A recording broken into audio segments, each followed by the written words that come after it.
Hi. ഇന്നങ്ങനെ നമ്മുടെ 23ാമത്തെ ദിവസമായിരുന്നു. നമുക്ക് ഉണ്ടായിരുന്ന ഒരു പ്രശ്നം വെള്ളത്തിന്റെ കുറച്ച് പ്രശ്നമായിരുന്നു. ഇപ്പം അതിന് വേണ്ടിയിട്ടൊരു ടെമ്പററി സൊല്യൂഷൻ ആയിട്ടൊരു പെട്രോൾ വർക്കാവുന്ന പമ്പ് മേടിച്ചിട്ടുണ്ട്. അപ്പം നമുക്കിപ്പം വെള്ളം ഒഴിക്കുന്ന കാര്യം കുറച്ചും കൂടി ഈസിയായി. നമ്മുടെ സമയവും അതുപോലെ തന്നെ നമ്മുടെ ഓവറായിട്ട് സ്പെൻഡ് ചെയ്തുകൊണ്ടിരുന്ന എനർജി നമുക്കവിടെ ചെറുതായിട്ടൊന്ന് സേവ് ചെയ്യേണ്ട ഒരു ഇത് കിട്ടിയിട്ടുണ്ട്.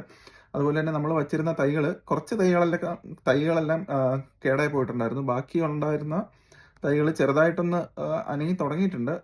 എന്നാലും ഒരാഴ്ചയൊക്കെ എടുക്കും ഒന്ന് നമ്മുടെ പുതിയ സ്ഥലത്ത് ഒന്ന് വേര് പിടിച്ച് വരാൻ വേണ്ടിയിട്ട്. സോ അതിന് നമ്മൾ അതുവരെയും കുറച്ച് അധികം കെയർ ചെയ്ത് കൊണ്ടുപോകേണ്ട ഒരിതുണ്ട്. അതാണിപ്പം നടക്കുന്നത്. സോ ഇപ്പോൾ വെള്ളത്തിന് ഒരു ടെമ്പററി സൊല്യൂഷൻ ആയിട്ടുണ്ട്. അതുപോലെ തന്നെ ബാക്കി കാര്യങ്ങളെല്ലാം ഉണ്ട്. മഴ എന്ന് പറയുന്ന സാധനം ഒരു ദിവസം ഉണ്ടായിരുന്നു. മീൻസ് ബാക്കിയുള്ള സ്ഥലത്തുണ്ടായിരുന്നു. ഇപ്പം വേറെ ഒന്നും അതിന്റെ അനക്കമൊന്നുമില്ല. എന്നാലും നമ്മുടെ പരിപാടികളെല്ലാം സ്ലോ പേസിൽ ആണെങ്കിലും കുറച്ച് മുന്നോട്ട് പോകുന്നുണ്ട്. സോ വരുന്ന ദിവസങ്ങളിൽ നമുക്ക് ഇതേപോലെ തന്നെ കണ്ടിന്യൂ ചെയ്ത് പോവാം. ബൈ.